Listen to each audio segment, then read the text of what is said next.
Assalamualaikum warahmatullahi wabarakatuh. Hai, selamat datang kembali di channel Tunanetra Story. Hari ini aku pengen ngebahas tentang gimana cara kita ini bagi kalian yang para non tunanet ya, untuk mendampingi teman-teman yang berkebutuhan khusus, khususnya tunanetra. Tunanetra itu ada dua ya guys, yang benar-benar blind, yang udah benar-benar nggak bisa lihat, sama low vision. Bagi kalian yang mendampingi teman-teman yang low vision karena jarak pandangnya itu rendah, pertama kali yang harus kalian lakukan adalah ngasih warning dulu nih dari jauh. Jadi jangan langsung ditepuk bahunya atau jangan langsung dipegang tangannya ya, ntar kadang suka kaget. Soalnya aku kan dulunya low vision, jadi kalau digituin langsung kaget nih, karena kan kita nggak tahu ada orang atau nggak di sekitar kita. Jadi dari jauh, misalkan dari jalan sekitar 5 meter atau 3 meter, kita udah warning dulu, halo Rani, misalkan gitu, kita sapa dulu namanya siapa, kita sapa, terus baru kita tepuk bahunya. Kalau udah deket, misalkan kita udah ada di sampingnya, kita tepuk bahunya atau kita pegang tangannya, biasanya gitu kalau aku sih. Terus kalau mau berbicara, kalau kita mau ngomong, sebaiknya di dekat, jangan dari jauh ya. Misalkan kita mau ngomong face to face, jadi supaya lebih jelas juga dan seperti dihargai gitu kitanya sebagai tunanetra. Jadi kalau ngomong jangan dari jauh, jangan jauh-jauh sambil teriak gitu atau ya pokoknya intinya face to face lah, dari jarak dekat, supaya kita juga tahu nih, oh ya berarti dia nih lagi ngajak ngomong kita gitu. Kalau dari jauh ntar kita kirain dia nggak ngomong sama kita. Kalau low vision kan gitu ya, jarak pandangnya itu terbatas, jadi dia nggak ngerti nih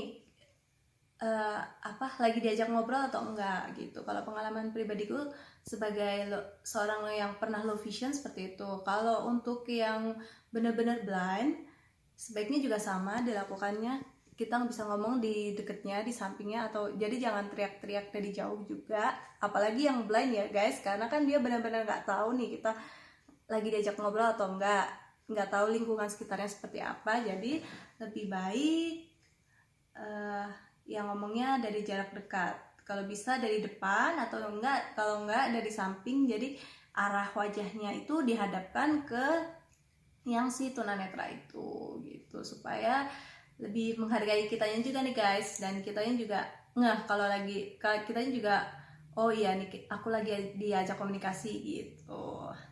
Terus selanjutnya untuk aktivitas ya guys, kan kalau tunanetra itu yang low vision ya. Yang pertama yang low vision itu biasanya aktivitas jalannya kan agak sulit, terbatas. Jadi jarak pandangnya terbatas, lalu sebaiknya yang harus kita lakukan adalah gandeng nih. Kita gandeng tangannya supaya nggak jatuh. Kadang ada fasilitas-fasilitas tertentu yang belum memadai, misalkan kita ada di suatu tempat yang nggak ada garis-garis jalannya, misalkan ada turun naik, itu kadang ada yang belum dikasih batas. Nah itu kadang kita sebagai penderita low vision itu nggak tahu kalau itu tuh jalannya naik atau turun. Jadi lebih baik digandeng supaya lebih amannya, dan dikasih tahu dulu, misalkan jarak sekitar 1 meter itu kita dikasih tahu dulu nih yang para tunanetranya, awas ini nanti mau naik atau mau turun, mau ada lubang, atau kita harus lompat, atau harus naik, harus turun, harus ke kanan, harus ke kiri, kita dikasih tahu dulu kalau mau bantuin arah jalannya. Sama juga bagi yang tunanetra yang blind, benar-benar blind, sama juga jarak sekitar 1 meter itu lebih baik dikasih tahu, meskipun aktivitasnya mereka biasanya kalau yang udah bener-bener blind kan pakai tongkat ya guys, tapi kita sebagai teman yang tidak berkebutuhan khusus, yang normal nih, kita lebih baik gandeng tangannya juga, jadi biar lebih safe. Apalagi yang pengguna yang tunanetra yang benar-benar blind itu dia juga nggak tahu sekitarnya itu seperti apa, jadi lebih baik digandeng, lebih amannya, meskipun mereka juga udah pegang tongkat gitu. Dan dikasih tahu juga misalkan ada ada batu atau ada halangan-halangan, rintangan di sekitaran jalannya. Kalau nggak, dipilihin jalan yang aman. Biasanya gitu. Kalau temen aku milihin jalan yang aman untuk aku pakai jalan. Terus meskipun lebih jauh ya aksesnya, lebih misalkan harus muter nih, tapi nggak masalah karena kitanya lebih safe kan, yang gandeng juga lebih enak. Terus kalau aku sih pakai kode-kode ya, misalkan harus naik itu tangan aku, jarinya temen aku itu ngetuk tangan aku gitu sekali kalau naik, kalau turun 2 kali gitu tuk gitu.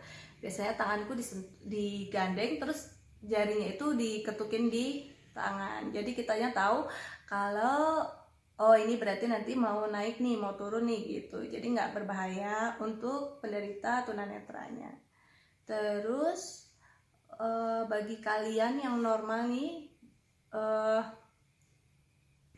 untuk akses menuju ke tempat-tempat yang berbahaya, misalkan itu ada paku atau ada apa namanya, kaca, itu juga jangan dilewatin situ kalau bisa. Kalau enggak ya disuruh lompat aja. Para difabelnya itu, teman kita yang difabel, disuruh lompat-lompat. Jadi diusahakan pilih tempat yang aman dan tidak berbahaya untuk para tunanetra. Jadi kasihan juga kan guys kalau misalkan dituntun tapi bawahnya jurang gitu misalkan.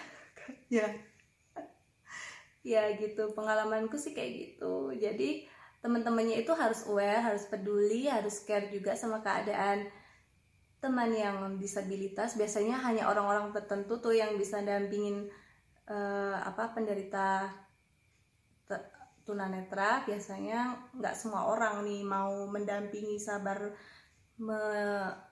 biasanya menggandeng atau menemani teman yang berkebutuhan khusus. Jadi harus orang-orang, biasanya nggak semua orang sih. Kalau pengalaman aku pribadi, nggak semua temanku bisa care, nggak semua temanku bisa tahu apa yang aku butuhkan, tapi ada juga kok yang mereka yang peduli, yang mau bisa care sama keadaan kita. Jadi malah justru dapat teman-teman yang ikhlas nih ngebantuin.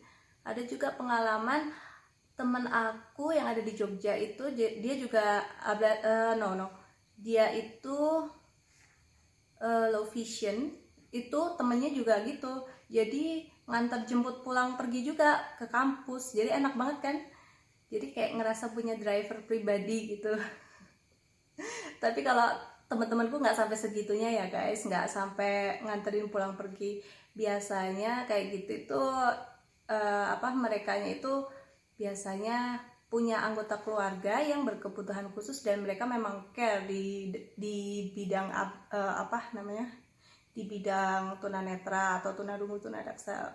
Nggak menutup kemungkinan nih untuk penderita lain tunanetra tunarungu tunadaksa, nggak mau menutup kemungkinan untuk dapat pendamping yang bisa care juga. Jadi jangan khawatir bagi kalian buat yang berkebutuhan khusus, untuk kayak ngerasa sendiri nih nggak ada temennya, jangan khawatir. Pasti Allah itu menempatkan orang-orang yang baik di sekitar kita tuh pasti ada gitu. Jadi jangan patah semangat, kalau mau keluar juga jangan ngerasa takut, jangan ngerasa minder, pasti nanti ada yang ngebantuin kok.